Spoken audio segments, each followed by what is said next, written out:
Salam SN, ketemu lagi dengan saya Agus Harizal Alwi Hikmat, pemimpin redaksi Suara Nusantara dan koran sn.com. Dan masuk episode ke-156, Selasa 21 Februari 2023, kita episodenya Ulas Berita. Dan seperti biasanya, Ulas Berita, saya sebagai host ditemani redaktur pelaksana Dedi Suhendra. Assalamualaikum, Dad. Waalaikumsalam, Kak. Sehat, Dad, ya? Alhamdulillah. Lancar semua urusan, Dad, ya, hari ini ya? Pekerjaan jurnalistik juga lancar, Dad, ya? Iya, Kak. Dan kita bersiap ya untuk menemani penonton Lesa SN dengan ulas berita ya. Dan kita akan ulas berita untuk berita-berita yang sudah terbit di Suara Nusantara edisi cetak, edisi Selasa 21 Februari 2023. Saya perlihatkan korannya. Oke. Tim kreatif bisa lihat ya. Dan ada juga berita-berita yang sudah terbit di koran sn.com, ya. Dan kita langsung ke berita halaman 1, Dedi, ya. Ulas berita yang pertama, kita akan mengulas berita dugaan korupsi BUMD Pemprov Sumsel. Info terbarunya apa nih, Dedi? Silakan, Dedi. Ya, Kak, info terbaru dari juru bicara KPK Ali Fikri, Kak, ya. Dalam penyidikan dugaan kasus korupsi penyalahgunaan kewenangan kerjasama pengangkutan batu bara oleh salah satu BUMD Pemprov Sumsel ini, juru bicara KPK Ali Fikri hari ini, Kak, ya, hari ini mengatakan bahwa tidak ada pemeriksaan saksi, Kak, ya. Dikatakan Ali Fikri yang kita konfirmasi melalui pesan WhatsApp. Hari ini Selasa ya maksudnya, ya? Ya, hari ini Selasa. Dikatakan Ali Fikri bahwa penyidik KPK masih fokus ke perkara lain dulu, Kak. Jadi belum ada pemeriksaan saksi, belum ya. ada pemeriksaan saksi. Untuk berita yang sudah terbit di Suara Nusantara edisi cetak, komentar Pak Ruben nih tampaknya, Ded, ya. Ya. Kita sapa dulu Pak Ruben, ya. Assalamualaikum Pak Ruben, semoga selalu sehat dan lancar melaksanakan semua tugas dan aktivitasnya. Silakan, Dedi. Iya, Kak. Untuk edisi koran cetak, kita angkat judul dari komentar Pak Ruben, ya, dengan judul KPK harus ada bukti cukup untuk tetapkan siapa tersangkanya, Kak, ya. Oke, silakan, Dedi. Di mana berita tersebut kita angkat dari komentar Pak Ruben yang mengatakan bahwa dalam penyidikan dugaan kasus korupsi tersebut, dia menilai secara teoretik KPK bekerja dengan satu model, Kak, ya, yaitu due process model, di mana suatu model peradilan pidana yang semua tindakan aparat hukumnya harus berbasis pada aturan hukum serta dengan praduga tidak bersalah, Kak. Dari itu Pak Ruben mengatakan bahwa dalam penyidikan dugaan kasus ini harus ada cukup bukti untuk menetapkan tersangka itu, Kak. Oke, lanjut, Ded, ya. Untuk dugaan korupsi ini, Dedi juga berhasil sebelumnya meminta komentar dari Ibu Sri Sulastri, ya, iya, Kak. dosen Fakultas Hukum Universitas Muhammadiyah Palembang. Sebelum Dedi membacakan komentar dari Ibu Sri Sulastri, saya sapa dulu Ibu Sri Sulastri. Assalamualaikum Ibu Sri, semoga selalu sehat dan lancar melaksanakan semua aktivitasnya. Silakan, Dedi. Ya, Kak, dalam wawancara kita dengan Ibu Sri Sulastri melalui via telepon, Kak, ya, dia berkomentar terkait penyidikan dugaan kasus korupsi penyalahgunaan kewenangan kerjasama pengangkutan batu bara oleh salah satu BUMD Pemprov Sumsel yang kini dilakukan penyidikan oleh KPK. Ibu Sri Sulastri berharap jangan sampai tebang pilih saksi dalam penyidikan dugaan kasus korupsi tersebut, Kak, ya. Di mana dikatakan Ibu Sri Sulastri, dia menilai KPK belum mengumumkan siapa tersangka dalam perkara ini, artinya proses penyidikan masih terus berjalan dan saksi-saksi masih tetap akan dilakukan pemanggilan, Kak. Dan komentar dari Ibu Sri Sulastri ini sudah terbit, Ded, ya? Iya, Kak. Di Suara Nusantara edisi cetak juga, Ded, ya? Ya. Tapi edisi kemarin itu, Ded, ya? Ya, edisi Senin 20 Februari 2023, ya? Ya. Nanti tim kreatif diperlihatkan ya PDF-nya, ya. Dan sudah terbit juga di koran sn.com, ya. Oke, Ded, lanjut ke ulas berita di Suara Nusantara edisi cetak Selasa 21 Februari 2023. Langsung ke berita utama dengan judul penyelundupan 98 ton batubara ilegal dibongkar, dengan subjudul Polda Sumsel tetapkan 6 tersangka. Silakan, Dedi. Ya, Kak, ini judul ini kita angkat dari press release Polda Sumsel, Kak, ya, di mana dalam rilis tersebut Direktur Reserse Kriminal Khusus Polda Sumsel Kombes Pol Agung Marlianto memberikan keterangan bahwa Subdit 4 tindak pidana tertentu Direktorat Reserse Kriminal Khusus Polda Sumsel berhasil mengungkap penyelundupan 98 ton batu bara ilegal, Kak, ya. 98 ton batu bara ilegal ini dikatakan Dirkrimsus Polda Sumsel diamankan oleh jajaran Subdit 4 Tipiter Ditreskrimsus Polda Sumsel di kawasan Batu Raja Oku, Kak. Oke, Dedi juga membagi berita ini ada dua ya. Ya. Ada anak HL-nya nih ya, Iya, dengan judul 3 terduga cukong tambang ilegal diburu. Nah ini silakan Dedi cerita. Ya, Kak, ini masih dari keterangan Direktur Reserse Kriminal Khusus Polda Sumsel, Kombes Pol Agung Marlianto dalam press release itu, Kak ya. Dia mengatakan bahwa dari 6 tersangka yang merupakan supir dan kernet truk yang diamankan dan jadikan tersangka, dari pemeriksaan ke-6 tersangka tersebut terungkap adanya 3 terduga cukong, Kak ya, yang memberikan modal terkait penambangan ilegal batubara yang ada di kawasan Muara Enim, Kak ya. Dari itu Direktur Reserse Kriminal Khusus Polda Sumsel Kombes Pol Agung Marianto menegaskan bahwa saat ini Polda Sumsel sedang memburu 3 terduga cukong tersebut, Kak. Oke, untuk lebih lengkapnya Ded ya, penonton Lensa SN bisa membacanya di koreansn.com Ded ya. Di Suara Nusantara edisi cetak juga Ded ya. Oke, kita lanjut ulas berita berikutnya Ded di bagian kaki bawah.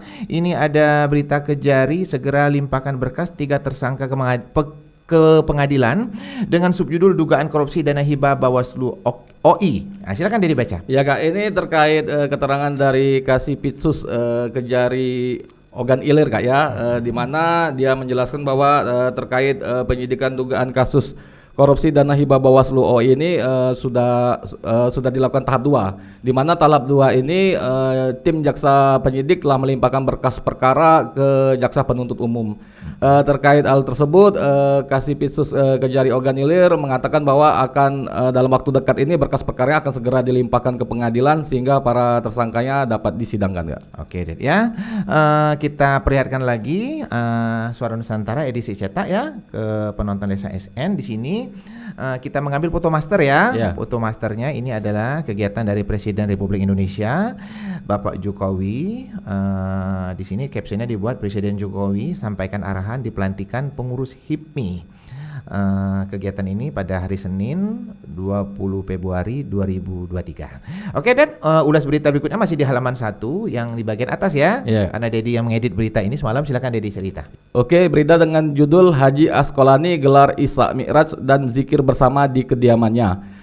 Di mana berita ini merupakan kegiatan dari Bapak Bupati Banyu Asin Haji Asqalani ya, di mana Isra Mi'raj dan zikir bersama yang digelar di kediamannya tersebut juga sebagai wujud syukur kesembuhan ibundanya, ya ini Haja Hudaya. Oke, kita sapa Bupati Banyu Asin Bapak Asqalani ya. Assalamualaikum Pak Bupati, semoga selalu sehat dan lancar dalam melaksanakan tugasnya. Oke, Ded, kita lanjut ulas berita untuk halaman 12 ya. Silakan Dedi. Oke, Kak, kita ulas berita halaman 12, kita perlihatkan dulu tim kreatif. Halaman 12 ini dengan judul Bupati Lahat Ciujang membuka musabako tilawatil Quran se-Kabupaten Lahat tahun 2023. Tampak di dalam foto Bupati Lahat Ciujang selain membuka MTQ se-Kabupaten Lahat tahun 2003 ini juga melakukan pelantikan Dewan Hakim Musabako Tilawatil Quran tahun 2023 yang dilakukan di Gedung Kesenian Kabupaten Lahat. Oke, Dan ya. Kita beralih ulas berita di halaman dalam ya. Dimulai dari halaman 2, politik dan pemerintahan, kemudian halaman 3 ke Dedi lagi ya. Kita ke politik dan pemerintahan, tim kreatif bisa lihat. Oke ya, politik dan pemerintahan ini rubriknya halaman ini maksudnya diasuh oleh koordinator liputan Denny ya. Oke. Untuk berita utama kita ambil berita percepatan pembangunan infrastruktur ketenaga listrikan Bengkulu. Kemudian ada berita Kemenkumham Sumsel tingkatkan kualitas pelayanan publik menuju WBK WBBM. Kemudian ada berita PTBA dorong kearifan lokal go internasional, batik kujur tampil di Amerika Serikat.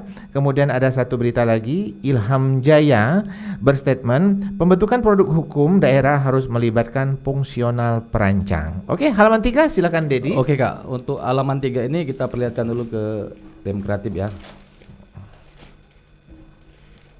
Ini tim kreatif. Halaman 3 ini rubrik beritanya Muba Sinergi, Muba Terus Berkarya dengan headline judul berita dengar curhatan SDM pendamping PKH, PJ Bupati Muba beri 3 sepeda motor. Kemudian ada berita masih kegiatan dari PJ Bupati Muba dengan judul PJ Bupati Muba saksikan wayang kulit semalam suntuk HUT Desa Sumber Rejeki ke-42. Lalu ada berita dengan judul gencarkan germas ke semua elemen di Muba. Lalu ada berita peringati milad BKMT ke-42, Muba gelorakan lomba sholat dan da'iyah. Oke, langsung kita ke halaman 6 ya. Halaman Kota Musi. Di sini ada berita RKPD tahun 2024 tampung aspirasi masyarakat untuk kemajuan Palembang. Itu di berita utama. Berita ini didukung dengan foto. Kemudian ada berita cegah banjir. Koramil Makrayu dan Pemkot Palembang gotong royong bersihkan aliran sungai di 32 ilir. Kemudian halaman berikutnya saya lagi Ded ya. Halaman Gema Sriwijaya, ini halaman dari daerah Ogan Ilir, Oku Timur, Okus, Banyu Asin, Muratara dan Lahat. Di berita utama diambil berita Basnas OI salurkan bantuan gempa di Turki. Kemudian ada berita momen kebahagiaan Putri Sulung Ciujang dan Lidiawati. Ini tampaknya ada apa ini? Merayakan ulang tahun ya kayaknya ya. Ini ada Bupati Ciujang bersama anak-anaknya ya di dalam foto ya. Kemudian ada berita Kapolres Pupuk mental perjuangan dan disiplin anggotanya. Berita ini juga didukung dengan foto. Kemudian ada berita Nurmala menangkan pemilihan Ketua PWI Kabupaten Lahat. Dan ada satu lagi berita dari Martapura, Bupati Oku Timur inginkan hasil pertanian bisa mencapai 1 ton. Oke. Halaman berikutnya silakan Dedi, halaman 8. Ini tim kreatif halaman 8. Halaman 8 ini berita dari Pagar Alam, Pak Lawang, Pali, Lubuk Linggau dan Murah. Di mana untuk headline-nya kita angkat berita dari Kabupaten Musirawas atau Murah dengan judul Haja Ratna Mahmud tekankan untuk bersatu mewujudkan Murah mantap. Kemudian berita dari Kabupaten Muratara dengan judul Bupati Muratara mediasi masyarakat Biaruh terkait sengketa lahan. Lalu ada berita dari Musirawas dengan judul dapat nomor 2 Sarbini optimis bisa memenangkan Pilkades Kartosari. Lalu ada berita dari Lubuk Linggau dengan judul Polres Lubuk Linggau bagikan helm SNI dan beras. Kemudian ada berita dari Pali, KWT Gunung Menang berhasil gelar panen perdana. Selanjutnya berita dari Pagar Alam dengan judul Kapolres Pagar Alam kunker ke Polsek. Oke, lanjut ke halaman 9 ya, tim kreatif. Ini saya perlihatkan korannya. Tim kreatif bisa lihat ya. Oke, nanti PDF-nya diperlihatkan ya, tim kreatif. Dan kita umumkan ya bahwa tim kreatif kita malam ini adalah Afriandi ya. Assalamualaikum Andi. Sehat ya. Oke. Kita halaman 9 nih Dad ya. Halaman 9 ini adalah berita-berita yang memuat berita dari Prabu Muli, Oki, Muara Inim dan Musi Banyu Asin ya. Di berita utama diambil berita PLT Bupati Muara Inim menjadi pembina upacara di SMA Negeri 2. Berita ini didukung dengan foto. Kemudian ada berita dari Muara Inim lagi. Ahmad Usmarwi ingin kesadaran zakat digalakkan dengan subjudul resmikan beda buku Basnas di Desa Moralawai. Kemudian ada berita dari Kayu Agung dengan judul Polres Oki buka jalan umum yang diblokir warga. Berita ini juga disertai dengan foto. Oke, Dad, tampaknya kita udah di ujung ulas berita, Dad ya. Dan seperti biasanya kita mengucapkan terima kasih kepada penonton Lensa SN yang sudah setia menonton tayangan-tayangan Lensa SN. Teruslah memberikan komentar-komentar positif agar kita juga dapat memberikan tayangan-tayangan yang berkualitas. Dan seperti biasanya, Dadnya di ujung ulas berita kita ada quotes ya. Dan quote kita malam hari ini adalah raihlah kesenangan tanpa mengorbankan kebahagiaan orang lain. Jangan lupa untuk like, comment, share, dan subscribe kanal YouTube Lensa SN agar informasi menarik dari kanal YouTube ini tetap tersebar merata di bumi Sumatera Selatan. Demikian dari saya. Wassalamualaikum warahmatullahi wabarakatuh.